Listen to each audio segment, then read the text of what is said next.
What's up? Welcome back to the Empowered Athlete Podcast. In this episode, I have a very special guest, my friend Shelby Manning. We are going to be diving into the conversation around self-worth, self-love, really learning how to own your worth and learn to love yourself.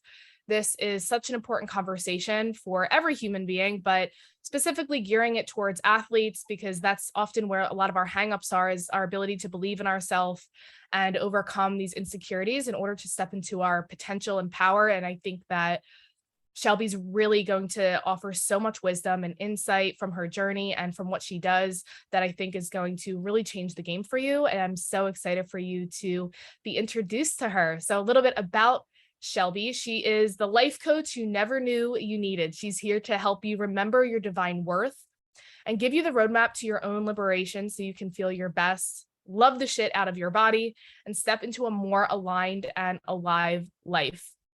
She's here to teach us the science and spirit of everything evolving around self-worth and holding us accountable in unconditional love throughout our unique process. Some amazing accolades that she has is a degree from Colgate University in theater and Spanish, working in the corporate side of tech sales partnerships in New York City before she made a huge transition of that way of life of hustle culture. And now she's also a certified in Goddess Yoga International training, ACE certified personal trainer, and Animal Flow Level 1 certification, precision nutrition certified nutritionist, Reiki master, somatic release breathwork facilitator, trauma informed coach, and she also does education around supplementation and nutrition with First Form. So she really loves to get certifications and grow and evolve herself. And it's beautiful because this is what we want to bring to this conversation is also the invitation to constantly evolve and grow as you come more into yourself. And it's okay to make shifts in your life. We have very similar stories in kind of starting in fitness and nutrition and evolving more into the spirituality and the personal development. And so she has her perspective to offer, and I'm really excited for you guys to hear what she has to say. So welcome, Shelby. Hi, thank you so much for having me. Yeah, I'm thrilled to be here. Yeah, I'm so excited. So of course, as always, I'd love to start off for people to understand a little bit more about your background, sharing your story of what got you to where you are today and a little bit about this evolution that you've had. Yeah, for sure. I feel like every time you're asked, like something different comes up. So I'm like, what wants to happen?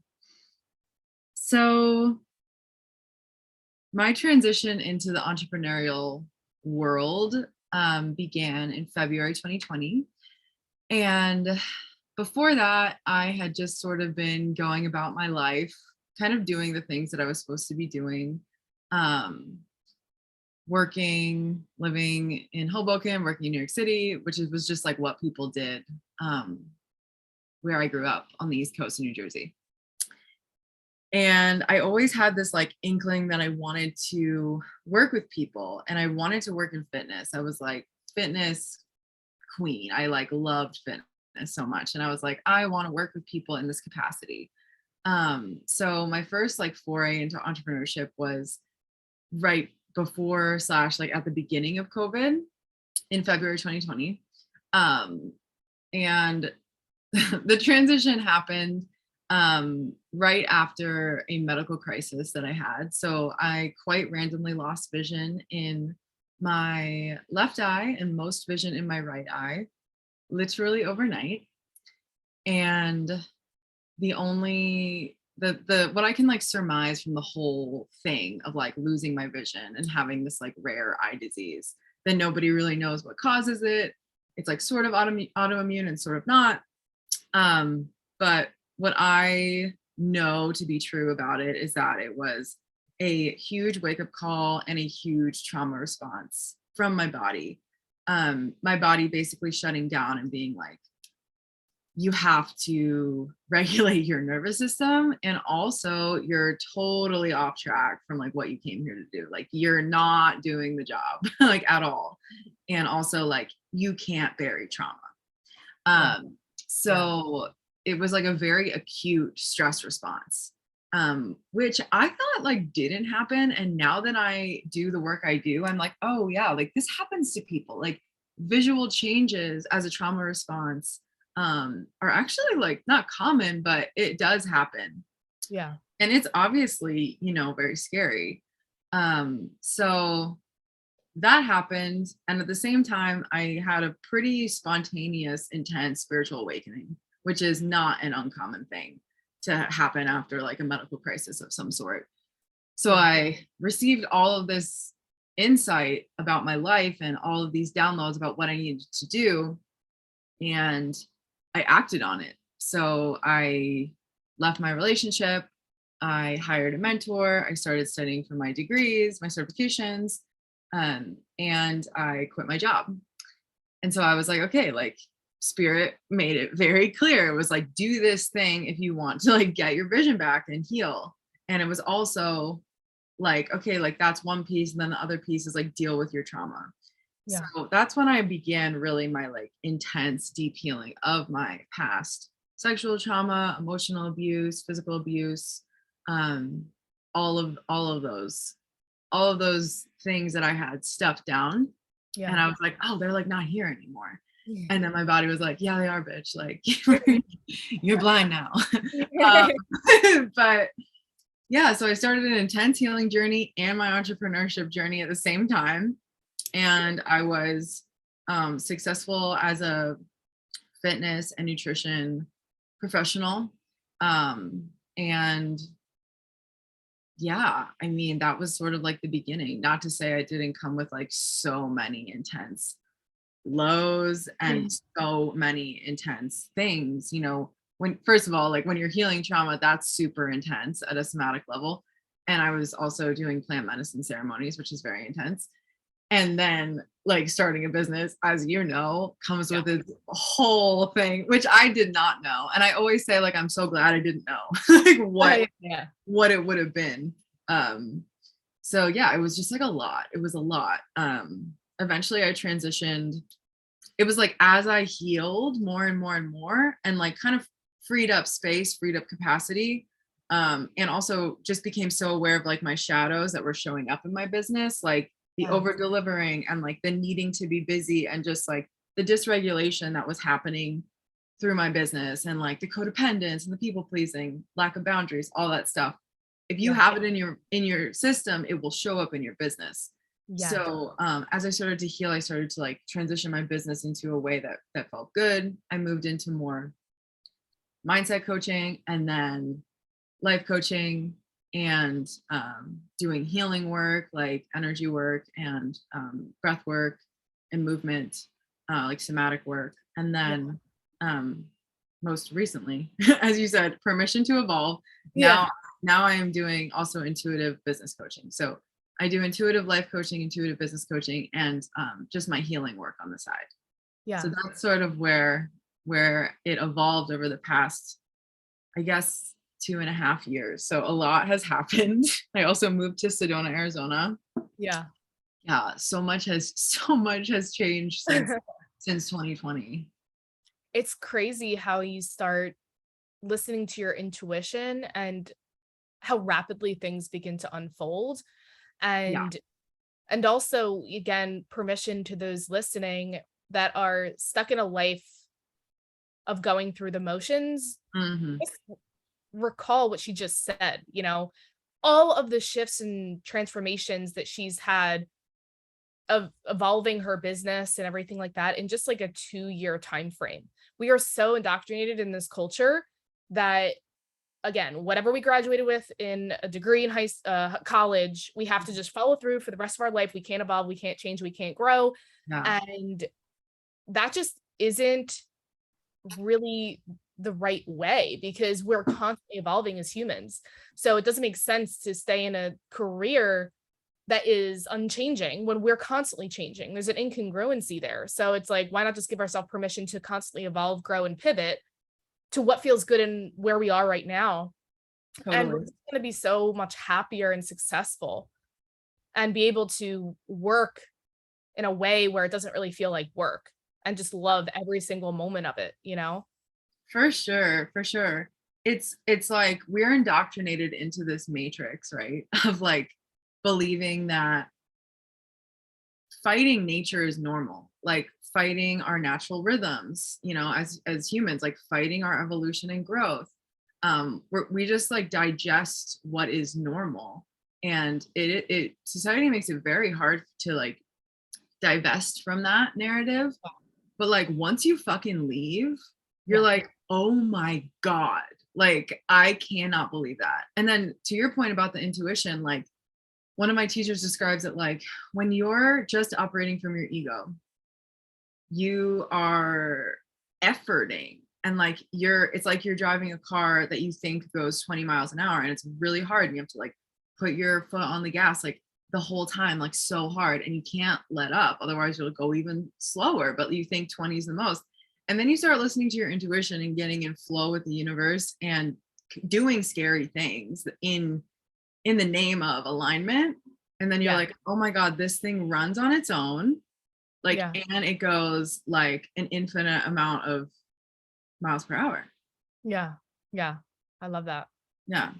That's such a cool analogy. I know. I like that analogy. It's a good one. It's true though. Like, I just felt like I was like, God, I was just like pushing and like pushing my body, like trying to get smaller, like doing the thing, trying to like fit in socially, trying to climb the corporate ladder. And it's like, it's so fucking exhausting. It's just like not what we were designed to do.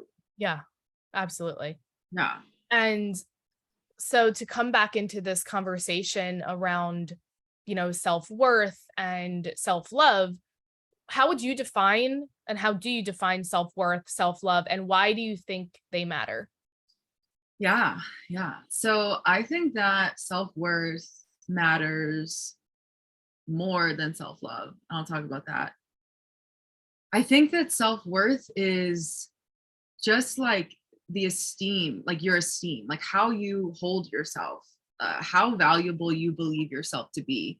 Yeah. And more than that, more than a belief, it's like how valuable you are. Like it's like a deep knowing. Like the conversation around self-worth is interesting because I can't extract it from like a spiritual perspective. Like Yeah. you are a fucking miracle. Like the fact that you are living, breathing, listening to this podcast, have a body, like have all of your gifts, like can speak, like it's a miracle. So the self-worth conversation is like it's purely a remembrance. It's like remembering your worth. It's not something from my perspective that can be increased or decreased. When people say charge your worth, it's like the worth of your service maybe, but like it's not your worth. Like you Yeah. would never be able to charge your worth. it's Yeah. it can't be commercialized. It can't be thought about within the realm of capitalism. It's just like you're a human being that incarnated on this planet. Like your worth simply is. So Yeah. that's the way I think about self-worth. It's like purely a stripping away of all of the lies and all of the programming that is telling you that you're not, but it's not something that can be like increased, if Yeah. that makes sense. And then self-love, I think that I've worked with hundreds of one-on-one clients on the goal really of like self-love and like operating in self-worth. And I think that I used to think about it like if something was like neutral, it would be like self-acceptance. And then self-love would be like over here, like in the positive, like loving yourself, like Yeah. being obsessed with yourself all the time. And I think that it's just like kind of like less relevant to my work right now. And like moving forward, I kind of look at it through a Buddhist lens of just like self-love is just accepting what is Yeah. in the moment. So it is pretty neutral. It's like our natural state is accepting what is, and that is loving. It's like so compassionate. Yeah. So I think about self-love. I think a better way to think about self-love is like, I don't know, like there's a lot of stuff around like do a bubble bath, that's self-love. And like for sure it can be an action, like taking care of yourself. Self-care is Yeah. really beautiful. But like if you're just compassionate toward yourself, truly open and loving and like if you're compassionate with yourself all the time, then you're in self-love all the fucking time, you know? 100%. Yeah, I agree 100% with that. And like you said, I think they go hand in hand very Yeah. much, because if you believe in your innate worthiness, it is easy to then just also naturally have that compassion for yourself too. Yeah. So, like you said, I do think that self-worth precedes self-love, Yeah. because that really is like the fundamental piece in order for you to start loving yourself, Yeah, for is sure. to recognize that you are worthy of love. Yes, for sure. And I think the self-love concept is great because self-love is the only love there is. Like, love with a capital L. It's like all the same thing. So like we think that somebody can give us love. We think that we can self-source love, but like no, it's like divine, like capital L love. That's the only love there is. So it's like you feeling it is self-love. Like you being attuned to it, you receiving it, you letting yourself crack open to it Yes. is the same love. But like I think that we try to differentiate, like, okay, like romantic love, that's the best love, and then there's like friend love, and then there's like God love. But like no, it's just like fucking love. It's just like Yeah. when you feel unconditional love for yourself, then you see it in everything outside of you. 100%. Yeah. So, kind of shifting into the other aspect of this conversation of what causes us to have low self-worth, and what are the common beliefs that you've found in working with the women that you have that keep them stuck in this cycle of low worth? Yeah, for sure.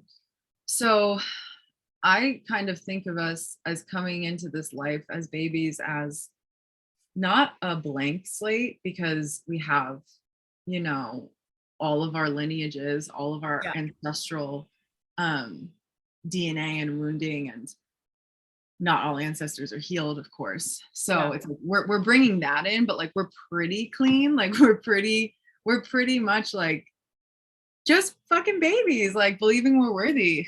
Um, and we pick up programming along the way, and it doesn't. I think that a lot of people are hesitant to kind of bring that part out of the shadow. I know I was like, there's this fear around delving into your childhood, or there's a lot of like shame and guilt around the family system in our society, and like believing that things were anything other than perfect. And the thing is, it's like we can pick up programming from something that objectively is not evil, abusive, malicious. Yeah. Like we pick up programming as children because we have no nuance. We have no processing ability, right? Like if I'm crying and my mom turns away from me, like as a baby, I'm not going to know how to reason that out and be like, okay, well, like mom probably doesn't hate me. She's probably just busy. Like, Yeah. we pick up programming as children because there's no nuance. It's absolutely unavoidable. So um I see some things about how everyone's blaming everything on their parents, and it's really not. It's just understanding that like this is the human condition. We pick up programming that informs our self-esteem, self-worth, our self-construct, like who we believe ourselves to be. It's formed by our environment. um Yeah. a lot of it is formed by our environment, especially our caretakers. So the wounds that I tend to see the most, it's actually kind of beautiful that we all, if you get in there enough and like deeper and deeper and deeper, the core wounds are like, you can just like look at like 5 and be like, okay, this is like probably like the core wounds of like most of our society, Yeah. most humans just in general. It's kind of beautiful how there's just such commonality. So it's like, I'm not worthy as I am, and that could be from anything but like god, trauma, being rewarded for performing, conditional love, Yeah. which oftentimes is the only love that our parents received. So it's like if they didn't receive unconditional love, how would they be able to model that to somebody else? um Exactly. yeah, so that's a big one. I'm not lovable, I'm too much. A big one for me was like, you're bad, like you're just bad. you're selfish. It's a big one. You don't belong. That's a really big one for people, like the black sheeps of the family. Like the subtext is like, oh, I don't belong. And like this is absolutely like all of these are, but that one just to touch on, it's like that's absolutely devastating Yeah. to pick up that subconscious programming of like, oh, I don't belong. So like if you pick that up, you better believe you're going to create situations in your life subconsciously that reflect back to you like, oh, I don't belong. See, like I'm right. Like, of course, I don't belong here and I don't belong here and I don't belong here. And it's like the ego's job of trying to protect us from feeling the actual feeling that we would have to feel Yeah. of not belonging, of like feeling truly alone. Yeah. The ego is going to do everything in our power to keep us in whatever's familiar. So if what is familiar is feeling like you don't belong, your external reality will reflect that until you pattern interrupt and do the work around it to actively choose a new pattern. Yeah. 100%. And you kind of touched on how, our external environment is a reflection of that internal wounding that we have. So I think what's really important, one of the beliefs that I hold, and I'm sure that you hold the same thing, is that, as human beings, we are relational. So we are relational beings and we are relational to everything, even like a tree, like Yeah. Mhm. non-living and living, even though I believe trees are still living. Call me hippie, whatever you want. Girl, same. Everything has a soul from my perspective. Yeah, everything. And so Yeah. we're relational beings. And so obviously self-worth, self-love is the conversation more of like a self to self flow in relation. But we know, I'm sure that those listening, you may recall in this conversation, the way that you feel about yourself is going to reflect in your other relationships, right? So the conversation is, how does the low self-worth that we have show up in our other relationships, our self to other relationships, which is our family, our coworkers, our loved ones, our children. Yeah, for sure. So if you're operating in low self-worth and in your subconscious is this belief or frequency that's running that's like, I'm not worthy of love. If that is running in the background and it's in the unconscious, and the shadow just means that it's in the unconscious, we're not consciously aware, which is the only thing that's dangerous about the shadow is the fact that we're not aware of it. Once we bring it into the light, it's like much less dangerous. It's like, oh, I'm doing that thing again, but you have the capacity to deal with it basically, and make a different choice. But when it's running in the background, this I'm not worthy, it will show up in your relationships. And I can talk specifically about romantic relationships. And I was in an abusive relationship, fell into one, and I was so confused because I was like, I don't know where this came from. Like, Yeah. I am so confused. Like, I didn't see that much abuse growing up. I was just like, I don't consciously think this is good. Like, I didn't want this, Yeah. right? But like subconsciously, I had like deep, deep worth wounds that Yeah. were running, and um, you know, doing what shadow frequencies do best, which is recreating the same scenario over and over and over again because it's familiar. Yeah. Therefore, it registers as safe to my system. So that is an extreme example of how low self-worth will show up in your relationships. But I see it all the time, and I work with a lot of people on dating stuff, Yeah. and accepting less, accepting breadcrumbs when you want a cake, right? Like Yeah. accepting crumbs, not speaking your needs, not speaking boundaries, people pleasing, being so afraid of the other person leaving because you're in low self-worth, so you believe it's the best that you can do. Yeah. Or it's like a scarcity mindset around like, okay, well, I'm so lucky to have like anybody here, so I can't actually go for what I want. Yeah. So this could reflect back in like poor treatment from your partner, or not even. It could reflect back in, and I had this for years, like just attracting partners that weren't abusive, but they weren't super aligned. And I was like, subconsciously, the message there and the energetic is like, this is the best I can get. Like mediocre, like mediocrity. When Yeah. really it's like, I used to tell myself I didn't need someone who was like spiritual, on the same path, could see things the same way I see things. And like now I'm like, that was just a fucking lie. Like that was just like fear. And me settling for like wherever I could get like any type of love. Yeah. Because I didn't feel completely whole and completely worthy of exactly what I wanted and Yes. exactly what I deserved. So there's an element of like deservingness. And you know, a lot of people in romantic relationships settle, and a lot of people stay longer than they should. And it's not a judgment, but it's like absolutely fucking universal about accepting less than you deserve. Yeah. So if you're listening to this and you're like, ooh, I think I'm doing that, like just be really compassionate and gentle with yourself, and then find the tools that you need to increase your self-worth to such a degree, which we'll talk about, to take aligned action away from what you don't want and just refuse to accept crumbs, because Yeah. you don't deserve crumbs. You deserve the whole cake. It's an interesting conversation with this real quick because like there's two sides.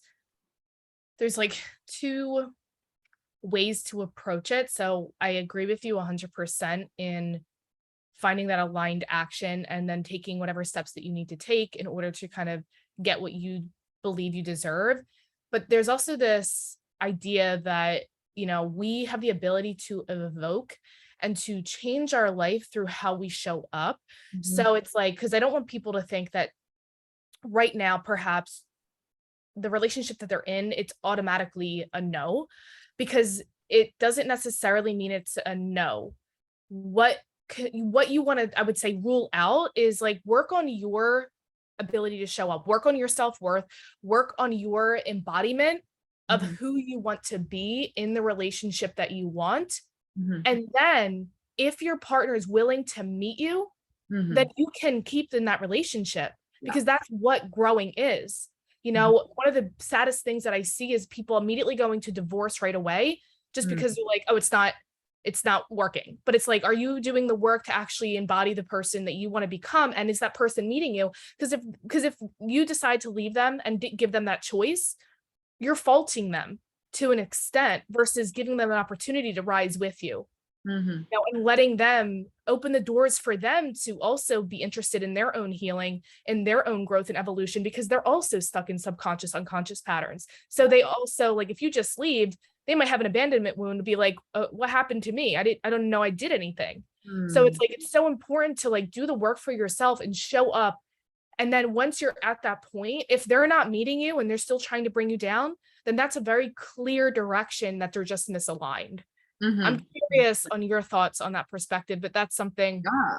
that, you know, I really notice is like that conversation of like, well, you know, should I just leave my partner? And it's like, you know, it's more complicated than that, because Yeah. we also need to give them opportunity to rise. And if they're willing to meet us and willing to grow with us, then why would we leave them? That's the human experience, is to learn and grow and fail together, succeed together. And that is Absolutely. what makes an enriching relationship. It doesn't necessarily mean that you have to leave, Mhm. but if you do all the work and they try to bring you down and not meet you, it's not your job to just then go back down, right? And Yeah. meet them down there. It's you stay in your power, Mhm. and then you just find somebody else who's willing to accept you in that. Yeah, I think that's a really good point, and thank you for saying that. When I speak about this, I'm thinking about, you're totally right. I totally agree. I What I'm thinking about is like incompatibility. Like just like the deep knowing that like when you know that it's just incompatible, Yeah. you do know. And then I'm also talking about like quasi abusive situations, which like is Yeah. absolutely fucking rampant. Like the amount of like jealousy and like things that we deem as normal in our society, and like the emotional abuse and like gaslighting, like there's so many things that are actually abusive that we just deem as like, oh, it's just like a relationship. Oh yeah. But you're totally right. And you're so it's a really good point about how like you're bringing your programming to the table, and then like they're bringing their programming to the table. And romantic relationships, when the other person is open to just like conversation and Yeah. like conflict resolution and doing the work with you, it's like one of the most beautiful containers to actually do that work, because it's such a clear mirror Yeah. um of like your reaction to the person, in your experience to the person. Yeah. It's such a clear mirror of like what triggers are unhealed within you that the other person is like pushing the trigger button for. Yeah. It's like I totally agree. It's like the willingness for the other person to be open to that conversation. That Yeah. is like the fucking point. Because it's not that there's not going to be polarity or conflict or Right. triggers. And it's not like you're like this high and mighty being, which I used to think, by the way. I used to be like, oh, like you're not like this, you're not like perfect. And I'm like, bitch, no, neither are you. Like you're bringing your programming to the table too.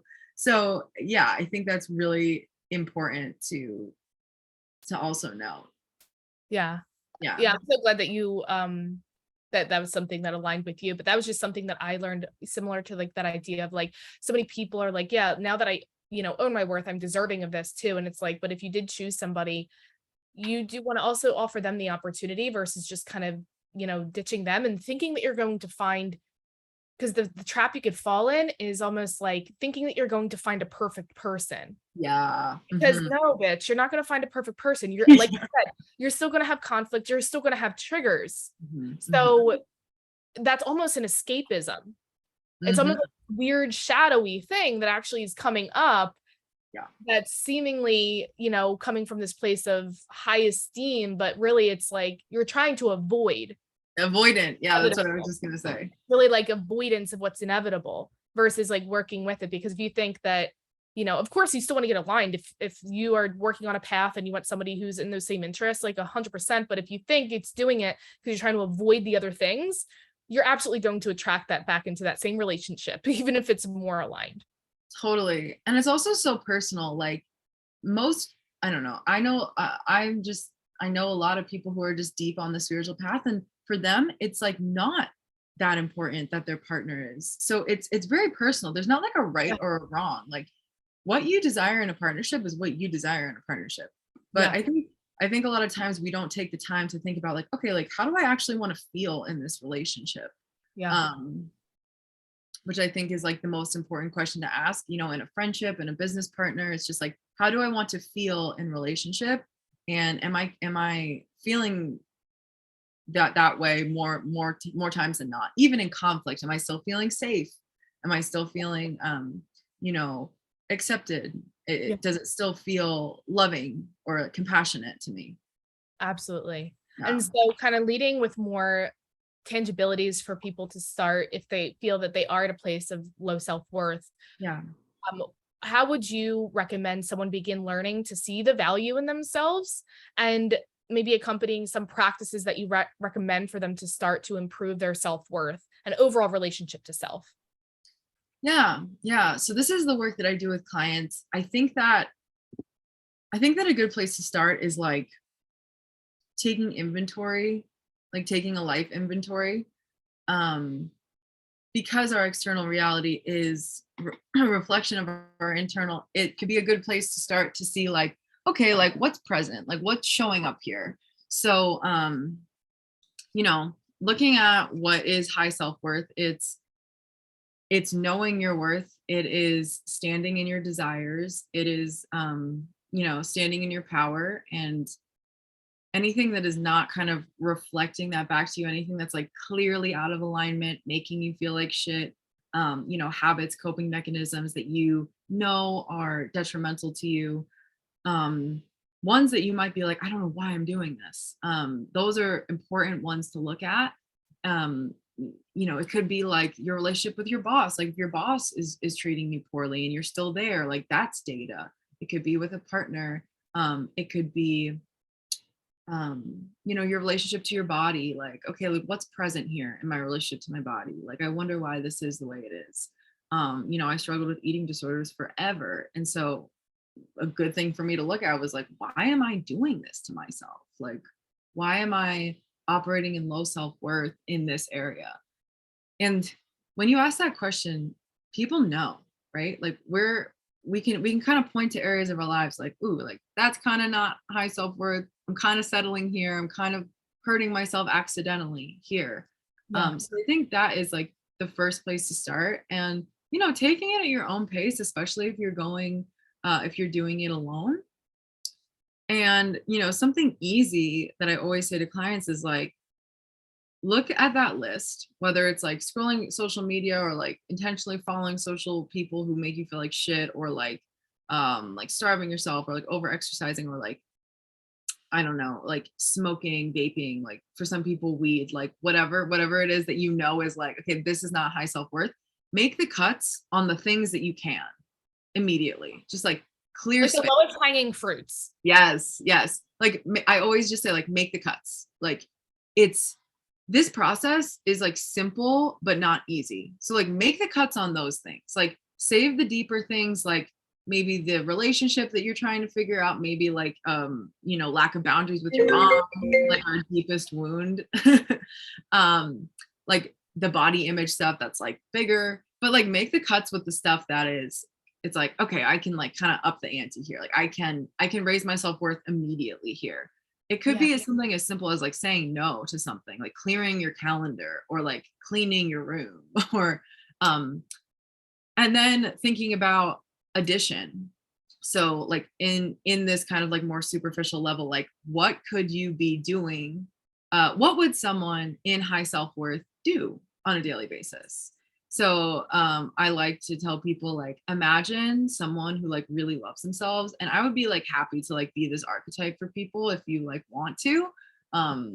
Like what, like my clients say, like, what would Shelby do? Like, what would she eat? Like, how would she talk to herself when she fucks up? Like, whatever. Someone who you perceive as being, like pretty loving with themselves. Yeah.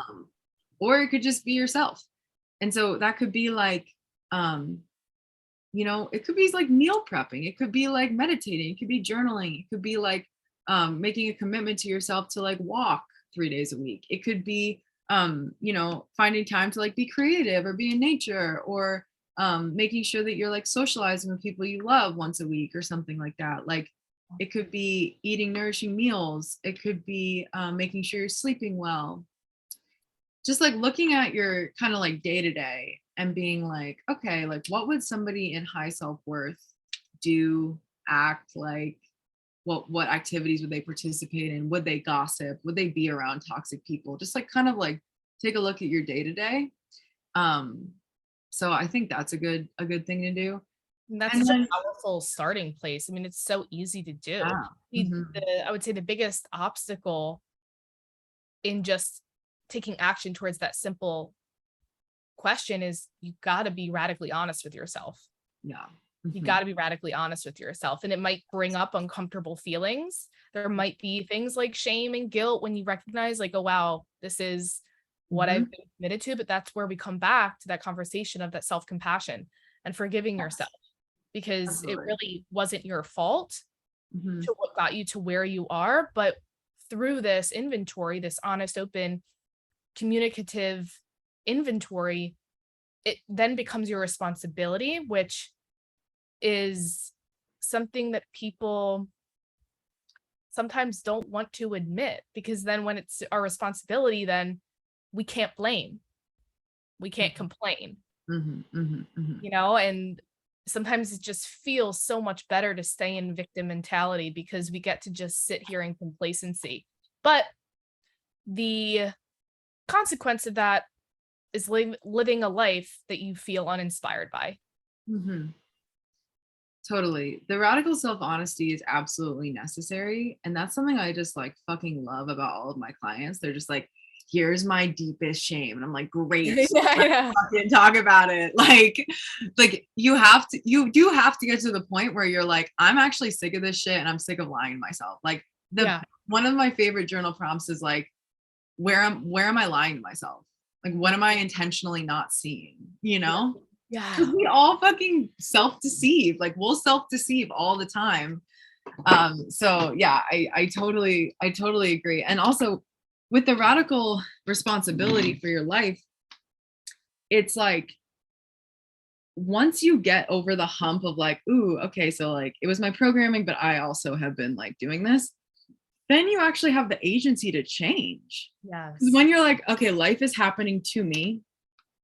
And obviously there's so much here, right? Like there's systems of oppression. It's not an even ground here. You know, you're up against more here if you have gone through like big T trauma than if Yeah. you haven't. So there's a lot there. But you know, the radical responsibility for your life thing, that's like fucking everything. Yeah. That's like the only way to take ownership over your life again. 100%. Yeah. 100%. And you kind of touched on it a little bit. And I don't know if there's anything more you want to add, but we kind of talked about this idea of like the shadows. So, Mhm. like, in regard to shadow work and ego work, if you want to expound on kind of your definitions of them, but then what role they play in healing our core wounds and stepping into our power. Yeah, for sure. So I think that it's really important to have a deep understanding of your self construct, of all the elements of yourself, all of your parts that make up who you believe you are, like who I believe Shelby is, who my ego is telling me I am. It's so important to like start there. And the ego is who it's the most basic part of the personality. It's who we identify with as I. Yeah, And it is influenced directly by our outside world and our programming. And its main objective is to keep us safe and alive. So this is also our storyteller and the sense maker. So it is the only part of the conscious personality. So it's mediating between all the different parts of your psyche, including the unconscious, including the subconscious, including the preconscious. But it's like everything. Like the ego is very important, but the trouble comes when we're not able to, and the ego is not bad, and we're not trying to dissolve the ego. Well, maybe later on in your path, maybe, but it's like I think it's about developing a healthy relationship to your ego, I um, agree. and not letting the ego drive, like to make sure that your ego is not like driving your life altogether.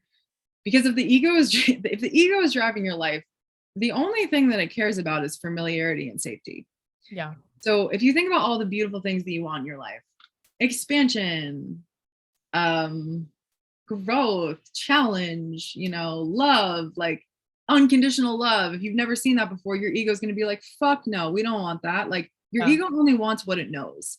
So it's a dangerous game to not have the differentiation between ego and soul. And this is a very basic like way that I think about it. But like if you don't have any sort of connection to your soul, your higher self, um, your your divinity, your spirit, the part of you that does not die, the part of you that wants expansion and unconditional love and wants growth and evolution, there has to be mediation between the ego and the soul, and we have to be able to challenge our ego. Yeah. Otherwise we wouldn't get literally anywhere, because the ego is like it's gonna put a kibosh on like anything, any good changes that we're trying to make in our life, any expansive changes, like a big investment in yourself, leaving a partnership, doing a workout, Yeah. eating a meal. Like it could be anything. Yeah. If you're wondering why it's so difficult to change, it's because the ego has a stronghold on what is familiar, Yeah. and we'll do literally anything to keep us alive and quote safe, which is familiar. So, I mean, if the ego is housing all of our beliefs about how worthy we are, it's going to keep us in the same systems. Yeah. So if we believe our worth is like, I don't know, like a 4 out of 10, the ego is going to create scenarios in every single area of our life, in our habits, in our thoughts, in our coping mechanisms, in our body image, in our bank account, in our jobs, in our relationships, in our relationship to self, that keep us at a 4. Yeah. It's gonna keep us there. So to develop a connection with your soul, with the expansive part of yourself, with your highest self, with your highest timeline, and start to communicate between your ego and soul, there has to be a mediator. Like you have to mediate between all the different parts of yourself.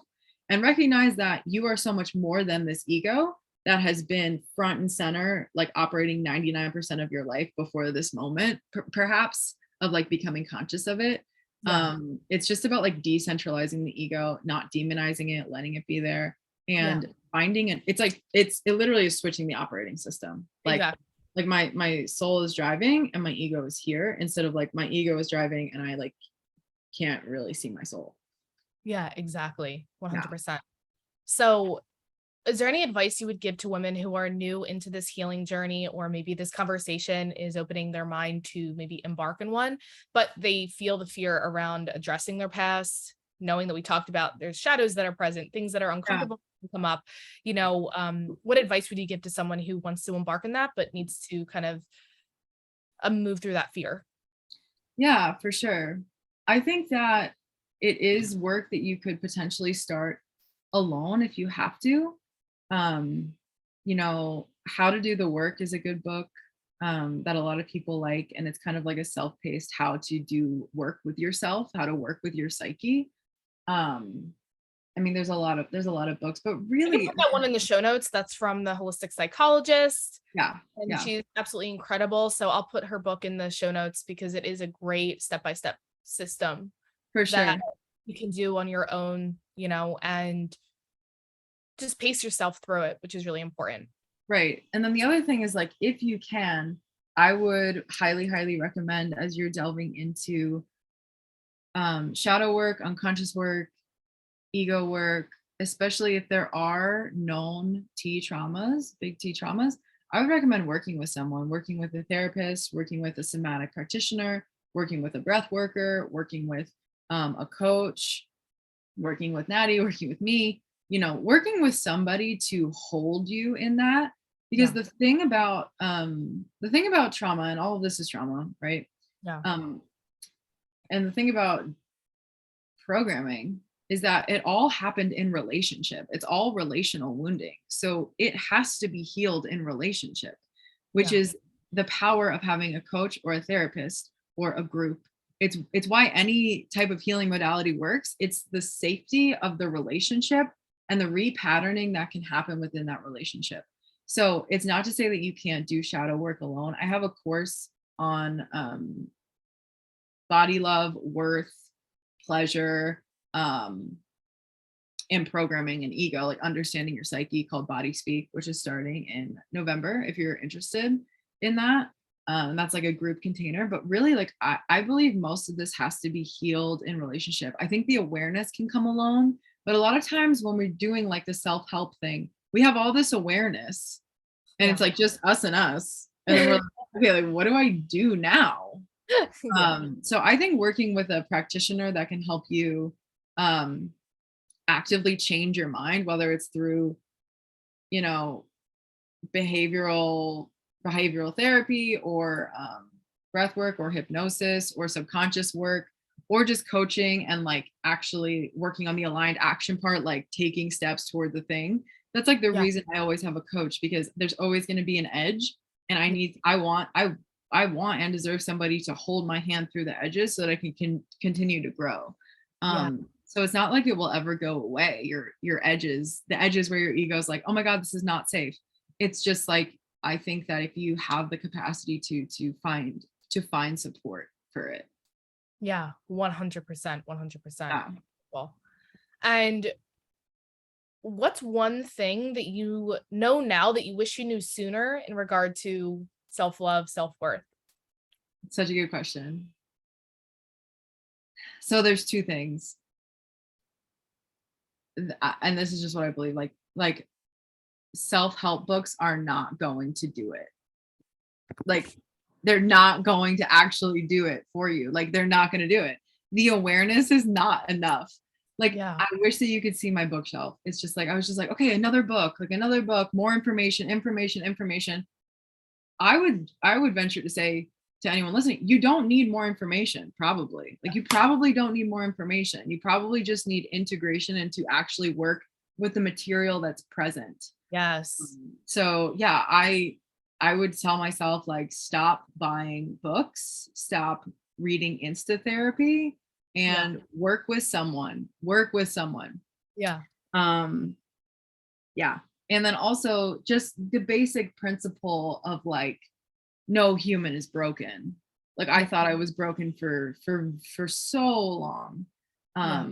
I wish I had known that like self-love is not a destination. It's available right now in Yeah. all of your shit and shame and guilt. Like it's always been available Yeah. because it's just accepting what's here. So it's like when we're in denial of what's here, then we can't be in self-love. But you know, that self-love is not a destination, and that fundamentally it's impossible for a human to be broken. Yeah. Oh, that's such a good takeaway for people to hear. I hope if nothing else, that last bit was what Yeah. you need to hear because it really is so important. So many people that come to me, they do feel that like that they're broken and therefore these external things, even programs, are going to fix them because they're Yeah. broken, Mhm. and then there's constantly this external seeking. I know I fell into that trap for a while, just constantly fix it, external programs or this or that to be the solution that I'm looking for. The Yeah. solution always comes from within, but Yeah. you may need guides and mentors to help you come back into yourself. And that's the role that they play versus actually being the fixer. Yeah, yeah. Nobody is healing you, right? Like you're healing you, but we need to be healing in the presence of an empathetic witness. Like we have to be healing. Yes. Um, it's so important to be witnessed. Yeah. And I was going to say that earlier. I didn't because I just felt like you covered it, but that was the word that came to mind when it comes to healing, having those mentors or the coaching programs or whatever. It's like that's what we need, that loving, unconditional witness Mm, to mhm. really be able to process and to shift and transform. The knowing really isn't enough. If anything, it might just make you straight up crazy Yeah, because all this opened awareness and you may still be operating in pattern because you haven't really healed or liberated any energy, but you have all this awareness around it and you feel like crazy. I know I felt crazy for a while and I realized, oh, I need to stop taking in information. I need to actually digest and integrate and embody yeah. and heal to create spaciousness in my body. Yes, for sure. I would love to ask you what the role of breath work has been for you on your journey in this, in working with your ego and working with your shadows and, bypassing your limiting programming, your limited programming. Wow. Breath work for me, really, it's just coming back to what you had mentioned earlier. It's giving myself permission to feel. It's Mm, just really letting myself feel and removing any resistance by just embracing acceptance of what is, mm, allowing myself to accept. Because the way I see it is the more that we accept, we are working with the resistance, which eliminates resistance, which creates the stream of well being and openness and spaciousness. And then it's just from that place of being in that capacity that like everything else shifts, like everything becomes so much easier to show up for yourself and to be more aligned with your next direction, with the decision that you have to make. Like all of the doings are just a result of the being. But mhm. I can't really be when there's just so much stagnation. So breath work really helps to just constantly release stagnation and just create massive amounts of clearing and opening for receiving. Mhm. And being it just helps me so much too in gaining, like you said, like that clarity with that like radical self-ownership when there is a trigger, when there's this, it's like immediately coming back into understanding it more and processing those feelings and releasing the stories around the feelings, but really still allowing myself to feel the feelings because the feelings are real, but the Mm, story that the feelings are attached to aren't real. So it's like that breath work helps me with that discernment process of like, it's time to feel the suck. And what are the stories that are coming up around this? Let me mhm. release that, offer my inner child what she needs to get that new messaging. And then if it's in relation to somebody else, like a trigger that I'm processing, then, which can be a really hard edge for people, it's once I never have communication or conversation with another person who triggers me without getting clarity within myself. Mm. I need to get clarity within myself. I need to understand what exactly is my wound, what is exactly my need, because otherwise I'm going to have a conversation that's going to go nowhere because I don't have clarity of what I need. So Yeah. breath work helps me create that clarity, and then I can go to that person to be like, this is exactly what my trigger was. This is why, this is my need. And is this something you're able to support me with? Or how can we move through this moving forward so that I'm met and you're also met? And this is kind of what we were talking about in that relationship with other and those romantic relationships. If you do that in a relationship, I mean, that's just, it's so empowering, but that is like, in my opinion, just like what it means to be human, and like operating in like a healthy relationship is being able, like you said, just to communicate. So much of our issues are just not communicating. And so like, but you have to be willing to have that conversation within yourself. But breath work has been the modality to help me gain all of that so that I can then just really be able to navigate life in a more, I would say, just conscious way, and really just taking life in just this autonomous way. Like just being the boss of your life, which is kind of, you know, the mantra behind everything that I do. You know, it's something that I created in high school, like be your own boss. And that slogan has evolved so much when I actually understood what it meant to have that. But long story short of it is just breath work has really been that place for me to just really develop a deeper connection to myself and gain clarity within myself, which then again, when I have that within, without also reflects. Yeah. That's so good. We Thank you speak for we asking speak we speak the same language. me. I hope everybody understood that. No, Because it's so good. that Yeah, can definitely seem like, what the hell did she just say? no, I have the same experience. And just like the spaciousness, that's so related to where I'm like make the cuts. Like we have a huge lack of space in our psyches, minds, stomachs sometimes if you binge like I did, like spaces, like we need space. Like we need Yeah, space so much. yeah, yeah. And the way that I really like, for those listening, like just a simple attunement practice that can be really simple is just like viewing things as density or like light. And I just constantly attune my body. Am I feeling dense in my body right now? Because if I'm feeling dense in my body to any degree, there's stuck energy that needs to be liberated. Absolutely. I've given myself the gift of time and space to pause whatever I'm doing, to re-regulate myself and create that spaciousness, because I know that when I do that, everything else flows so much easier. So what does that mean? Like if you're having resistance around writing an email, right? I'm a business owner. So if I'm having resistance doing one of the things on my to-do list, right? I Mhm. don't force myself to do the thing anymore. It's okay, there's resistance here. So let's get what we need to do. Like maybe it needs to be an intuitive dance session. Maybe we need to go for a walk around the neighborhood. And then I come back, literally, I can bang out 3 months of work in like 2 hours. Yep. And like it's so worth taking that time for yourself to re-regulate and to feel whole and energized and open in your body, because everything else just flows from that because there's no resistance anymore. For sure. For sure. So with all of that said, Mhm. what is brewing in your world right now? What offerings do you have? You mentioned Body Speak, and obviously any links to all of the programs. And I know that you have a retreat coming up. You know, we'll put that in the show notes. But what is happening and brewing in your world right now for those who are interested in potentially connecting deeper with you? Yeah. So I have three things available right now. So I have a few one-on-one coaching spots open. These are 4-month containers. It is either life coaching or business coaching. And that is, yeah, I have two open right now.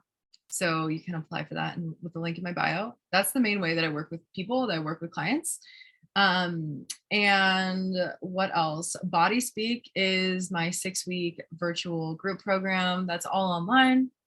It's a combination of coaching calls and education on body, self-worth, self-esteem, ego, your ego construct, with really actionable steps and tools around how to improve your relationship to self and body. This is like my shit. So yeah, I'm really excited to run this again. That's going to be starting on November 1st, and you can apply. I can put a link in the show notes. Yes. And the last thing is that I host a retreat called Rewild, and it is in Sedona, Arizona, where I live, which is a magical fucking place. And it's a 3-night, 4-day experience all about rewilding. And for anyone that doesn't know, that's like getting back to our primal nature. It's all about embodiment practices. It's all about sisterhood. It's all about nature, nourishment, nakedness, ritual. It is like a witchy woman's I was fucking just about to journey. say witchy woman It's came to yeah, mind. it's witchy, it's primal, it's fucking amazing. Like it's so amazing. The last one literally like rocked all of us. It was so good. So I'm doing it again in January 12th to the 15th. And if you sign up for Rewild the retreat between now and the end of September, you can get 1 month of coaching free or body speak for free, which is a $2,000 value. So that feels exciting to offer that to people. So Amazing. that's good until the end of the month. Yeah. I'm excited about what's coming up. Yes, I'm so excited. And of course, I'll put her Instagram in the show notes so you can follow along with her magical witchiness. She's such a beautiful element to add to your feed. And Thank you. if any of you have any takeaways or insights or downloads, I know that you have at least a billion. So I would love for you to share it with us on social media, tagging Shelby, tagging us, The Body by Boss. And we'd love to hear your takeaways of this episode. I really hope that what we had to offer, if nothing else, provided you just with a newfound awareness of maybe embarking on your own healing journey, or at least getting you in a space where you start to think about the things in your life. And we offered some tangible things here. So again, I always believe in part of the role of this podcast is not to just inform you, but to give you these actionable steps. It's to transform you, not just inform you. So part of that transformation means integrating. When we offer these integrations in episodes, take something away and start implementing it in your life. It's the only way to see immediate change. So would love if you did that. And thank you so much, Shelby, for being here, for tuning in with us. And it was such an honor. You're such a beauty, and we'll talk with you soon. Yeah, thank you.